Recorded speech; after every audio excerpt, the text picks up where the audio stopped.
Hello, welcome to Aging Well in America. I'm Marie Gattari, your host, and I wanted to mention some of the statistics about our aging population. Every day in the United States, 7,000 people turn 65 years old. Today there are 5.5 million people over the age of 85. In the year 2040, there will be more than 20 million people aged 85 or older. So we ask, are we ready? Is America ready to handle and to deal with this aging, growing population? There's so much good work going on around the world and right here in our own community. And Wayne State's Institute of Gerontology is one of the most active institutions and resources that is working and helping to come up with solutions. With us today is Cheryl Deep from the IOG, who's going to help us talk to us about how we can help keep our brains young. So Cheryl, welcome to Aging Well in America. Oh, it's a pleasure to be here. Great. And as you said, so many older adults, and at the Institute of Gerontology, we're trying very hard to be ready and to prepare other people to be ready.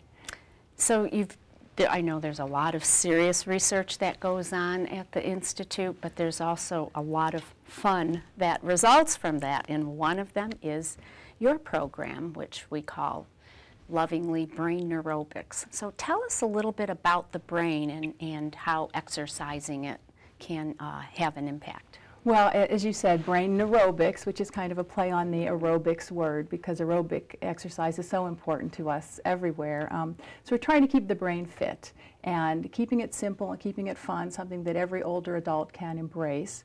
And in order to do that well, first you have to understand a little bit about the brain and how it works and what's special about the brain compared to other parts of our body. So I do have a slide that can show us a neuron.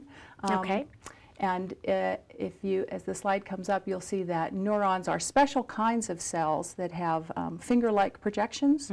And so unlike other cells in our body that just nest up against each other, these neuron cells, because they have these projections coming out, they can interact with many, many other cells in the body. So we have 100 billion neurons in our brain. Everybody's brain is about the same size.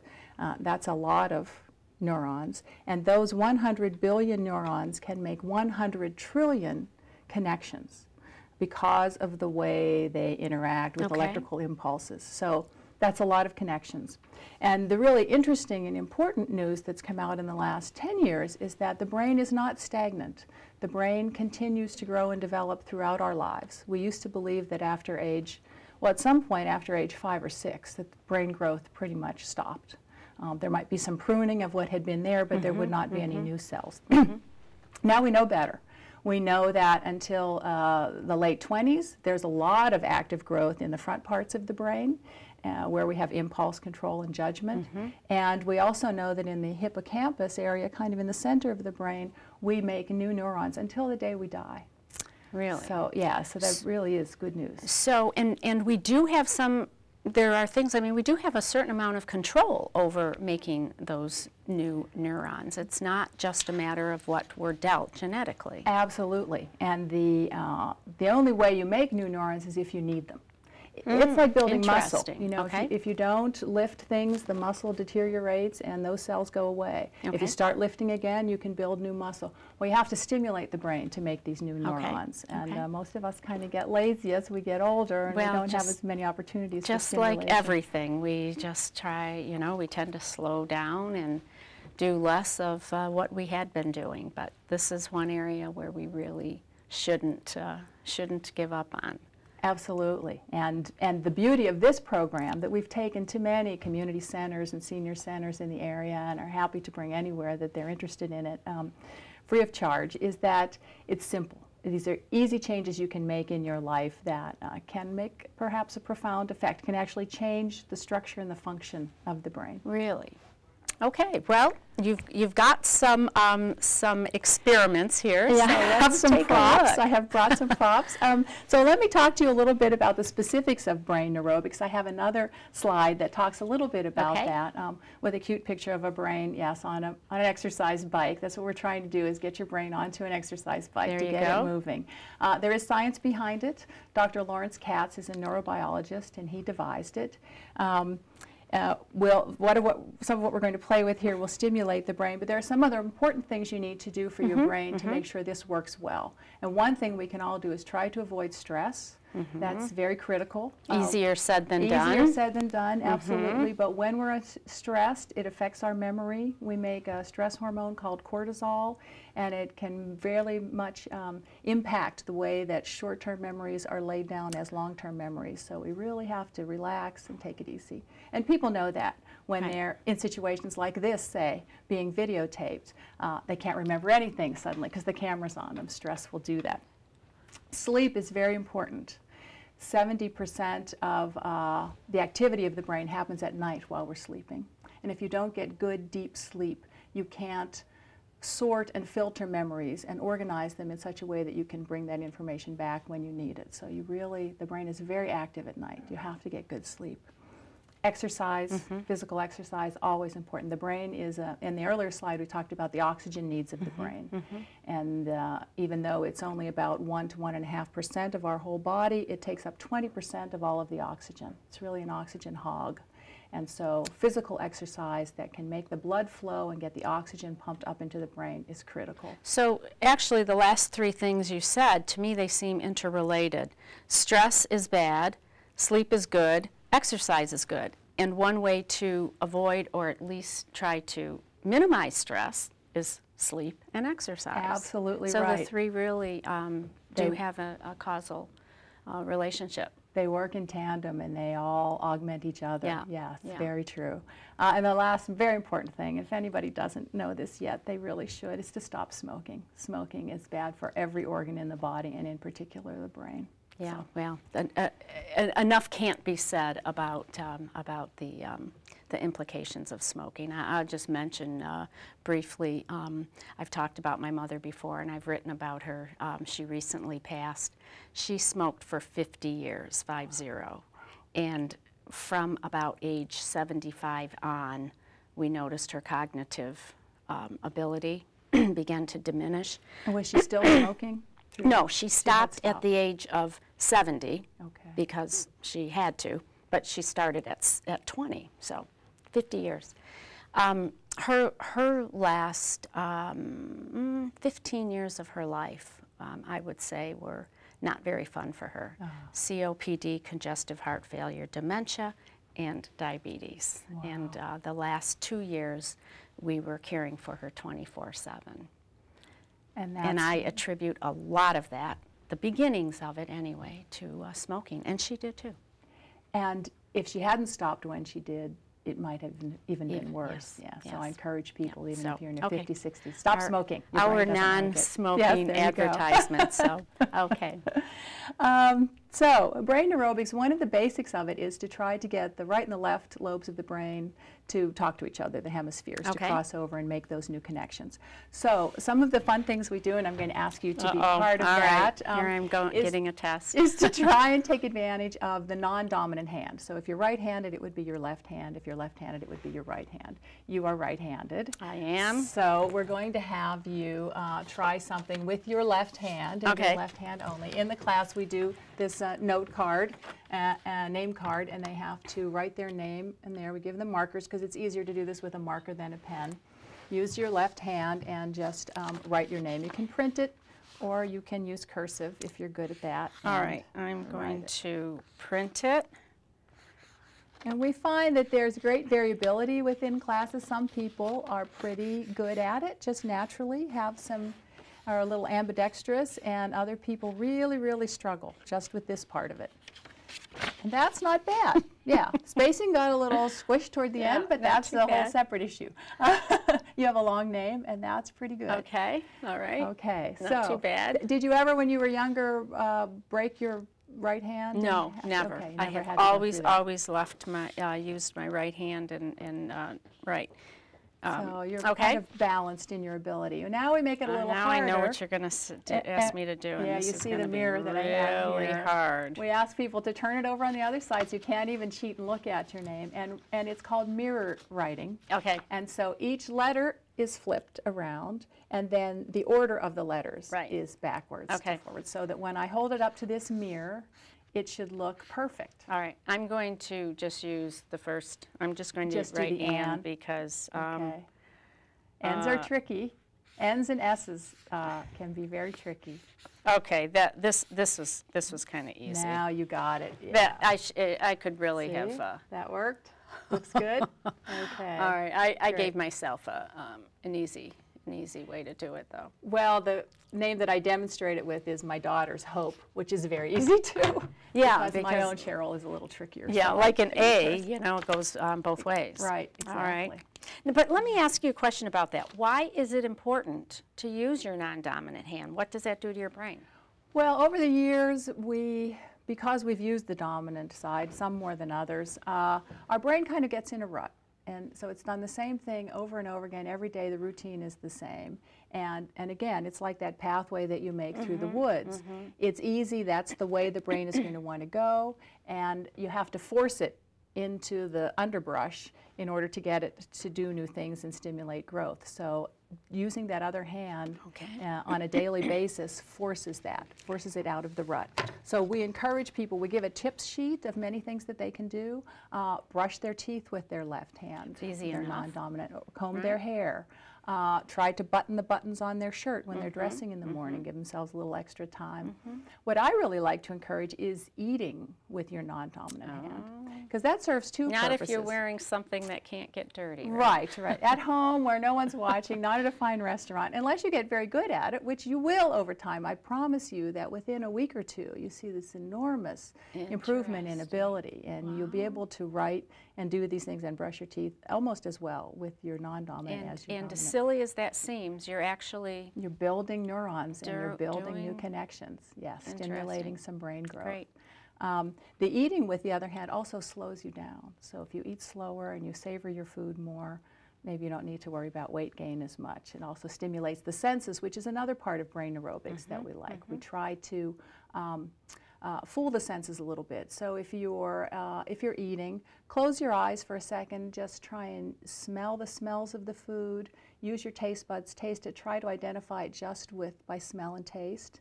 Then maybe if you're watching television, turn the sound off the TV, try to guess what they're saying just by the visual, or close your eyes and have the sound up and try and guess what's happening just by the sound. So you keep just focusing in on one sense over another in order to build that sense. And so two things popped in mind, listening to the radio as opposed to TV, yes, right? Yes, especially if it's a radio show that tells a story. Exactly, like Prairie Home Companion.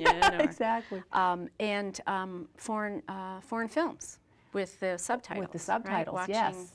Watching those on a regular basis. Yeah, that's very stimulating because you have to take in the visual and then read also. So you're You know, it's interesting as you do that too. You really do get better at it. Even from the beginning to the end of the movie, there's a cadence where you are seeing only what you really need to see because you have to give yourself time to read too. You noticed that, and that segues so beautifully into my next slide, which is called the Stroop effect. Okay. Which, for certain people, some people are more visual and some people are more language-oriented, language skills, so more words versus the look of something. So the Stroop effect is a test that they actually give for ADD, ADHD to judge how well people concentrate and focus. And one time through, you would read the words and ignore the colors. So if you'll just try that on that first column, just read the words. Red, orange, green, brown, pink. So you did that very well. I would guess you're much more of a language person. I think so. Now you go down the same line and tell me the color and not the word. Red, oh, see, I did it. Easy Green, to do. blue, orange, blue, orange. See how you really had to take your time. And I had studied that, by the way. Oh, I knew you were going to do that. Oh, for heaven's sakes. Not until I said it out loud did I really realize how hard it is difficult to do. it is. And I've done that same listing of them a few times, and I still stumble on a couple. I start to get fast in the middle, and then I get one. As soon as my brain stops really concentrating, then I'm out of luck. So there's a website at the bottom if people are interested, and it will generate new Stroop effect charts so that you can keep practicing and try to time yourself and see how fast this you is can a get good through one. it. This is a really good Yeah, I one. really You could like almost this one just too. put this up in your home or in your office and glance at it and just say it out. But saying it out loud is key, right? You have to say it out loud. Yeah. Yes, Yep. exactly. Great. Okay. All right. Very good. Very good. We have some other games that people, if they're interested, ways to stimulate their brain through games. One we like a lot is Scattergories, which you can buy at Target, at any store that sells toys. And it's a great multi-generational game. And it forces you to, according to certain, a letter is chosen, say it's the letter N, and then you have a certain amount of time and you have to answer questions, and the answer has to start with the letter N. So it might be things that go well with chocolate. Think of something that starts with an N there. Things that are smaller than your fist that start with an N. Things at a zoo that start with an N. And because every time you do it, it's a different letter, you can use the same cards over and over again. Interesting. Yeah, and try and think outside the box and think of words that start with N that fit the category, but that other people won't think of. So, right. Yeah, so I've played that one before. Oh, you have? That is okay. a fun one. You know, yeah. That's a good one. It's great to play with kids and grandkids. Yes, it is. It is. There's another one called Pocket Posh. It's 1-minute puzzles. Apparently you can get it at Barnes & Noble. I haven't seen it myself, but a woman in one of my classes mentioned it. And it's small, so you can fit it in your purse or your pocket.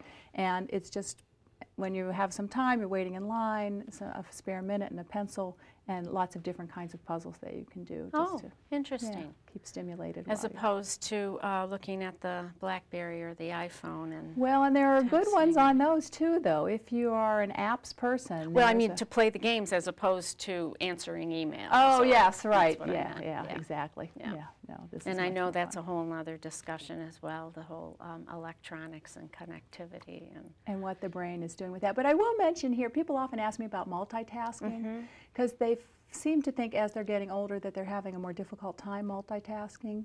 And our research is showing, and there's an article that just came out today in the Wall Street Journal, that really for most people, nobody's multitasking. It's not possible. The brain focuses on one thing at a time. It's just that when we're younger, we can jump from one thing to another much faster. So it seems like we're multitasking, but we're really doing it quickly. And we're much better if we focus, get rid of those distractions, and let the brain just concentrate. At all ages. At all ages. Even though you can jump around, minimize it. Yes, even your 12-year-old who swears they can listen to music and do homework at the same time. Yeah, well, when they're doing the homework and really concentrating on that, they're not hearing the lyrics of the music or vice versa. Yeah, good. Okay. All right. What's the PlayDoh? Oh, the PlayDoh. Yeah, so that's another fun thing that we do in the class with your non-dominant hand. All right, here's that left hand. You can use both hands, though, to get the PlayDoh out of the can and to knead it a little bit. All right. And then we ask people to take a look at this beautiful crocodile. I'm going to hold it up here. Yeah, that's good. See if you can. And look at the details on him, the scales on his back and his toes and his teeth. He's a nice-looking crocodile. He's a beauty, and the eyeballs popping out of his head. And then to try to sculpt that. Okay, with one hand. With one hand. I often tell them they have to sit on that other hand because it's going to want to come up and help them to do it. Oh, boy. Can I put it down? Yes, can you? I don't know if putting it on the, yes, you'll need to squish it against something. I don't think you can do it in the air. Let me put it on the paper here. Okay. And then we go around and look at them because what we're really trying for is levels of detail. So it's observation powers and also your ability then to translate that with that non-dominant hand into something worth looking at.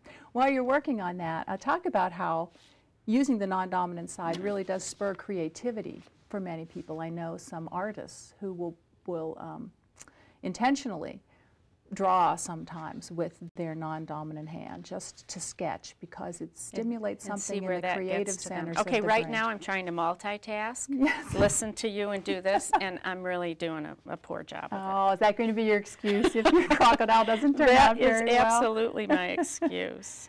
It's tricky, although you're doing pretty well. And sometimes I have people in the class who are artists, and so whether it's with the left hand or the right hand, they seem to do a really good job. Yeah, they come up with beautiful little... and we give prizes in the class. One of the prizes that we like to give is this Brain Games picture puzzles. And these are pictures that look identical at first glance, and then you need to find the differences between the two, which is visual discrimination. It's very hard. So many of these are... make me think of some of the games that and puzzles and even homework exercises that my girls used to get when they were in elementary school. So exactly the same thing. There's no reason why we just couldn't use the same ones, right? Absolutely, yes. They worked then, they can work now. As we get older, it may take us a little longer. Our processing speed slows down. That's normal aging, but that's okay. I'm going to try to use that. I saw that, trying to get that other hand in there to help out. This is a pretty good job, though. You got these things.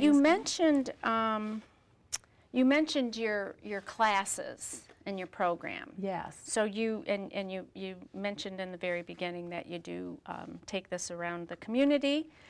So tell us about how people who are interested in having you come and speak to and play some of these games with their communities. Oh, we'd love it. They can call us at the Institute of Gerontology at 313-577-2297. Okay. Or find us on our website, www.iog.wayne.edu. Okay. And we'll see if we can schedule you in. We also have a whole cognitive neuroscience lab of very high-level people who are doing extremely complicated brain research. But they'll go around and they offer continuing education type professional trainings for people who want to understand the brain at that level. Okay, very good. But for a community group, a retirement organization, you and some of your colleagues will go in and have fun. Yes, love to come in. Bring some toys for about an hour and teach people some fun ways to get their brains stimulated. How's that? That's pretty good, I will say. Really not bad. You definitely got the spikes in the back. You got the mouth open. I don't see any teeth in there, though. No, some people you are see able no to do teeth, that. nor do you see toes. And no toes, yes. but you got the basic shape, and it was challenging. It was very challenging. And you had to do it while interviewing me on camera, too. Yeah, so there you go. Multitasking or not. What else can I tell you? I know you've got some examples of some remarkable stories of elderly people starting to exercise late in age and making incredible strides and accomplishments. Yes. Tell us a couple of those. Here we go. Joy Johnson. You see on the screen, Joy Johnson. Yeah, that's a picture. You have to see her to believe her. And I label it, it's never too late, because I really encourage people at any age to get started. She's 84. She's training for her 25th consecutive New York City marathon. She's run 72 marathons. Didn't even start exercising at all until she was 60. She had been a physical education teacher, but she says she just told everyone else what to do. She never did it herself. And started out walking short distances and now ended up running and does 150 push-ups every day. So the body can come back. So she may be an exception. Who's Marjorie? Tell us about Marjorie. Marjorie Newland, I like this story. She's 86. She didn't begin weight training until 72. That is not a photoshopped photo. That's really her. She's won 40 trophies for weight training. And she started weightlifting because she had a cat and she lived in a second-floor apartment.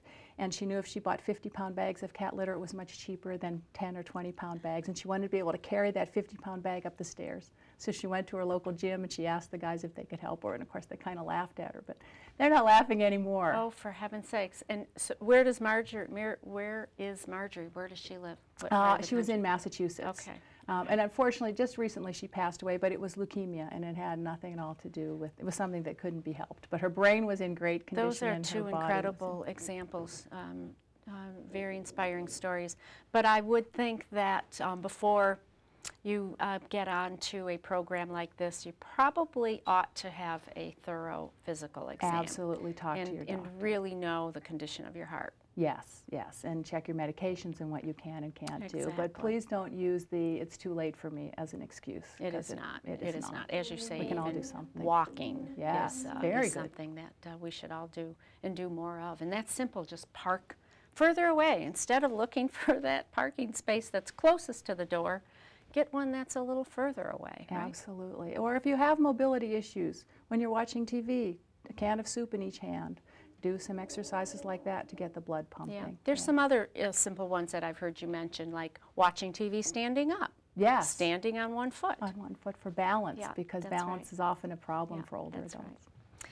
Well, we have come to the end of 30 minutes, if you can believe it. That was quick. So I wonder if you have a general message that people can take away and remember to use on their own families when they're trying to get them to really get off the couch and get outside. Oh, yeah, the important lesson here is it's never too late. The brain keeps making new cells.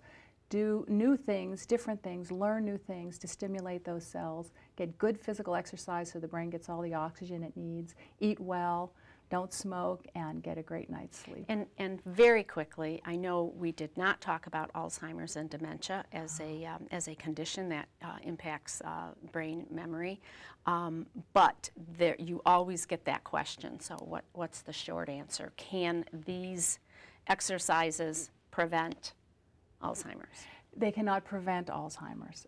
They can help to prevent other kinds of dementia, though, besides Alzheimer's, and they certainly don't hurt. Okay. So I would try them. We don't know what Good. prevents Alzheimer's yet. We're working on it. We're working on Okay. Well, I want to thank Cheryl very much for coming and speaking with us. The Institute of Gerontology at Wayne State in Detroit is one of the world's foremost research institutes and educational institutes that looks at the issue of aging. Thank you again for watching Aging Well in America. We do always look for interesting and important events, themes that people in the community are involved in with regard to the issue of aging. So please do send us your ideas here at the War Memorial. Thank you, and we'll see you next time.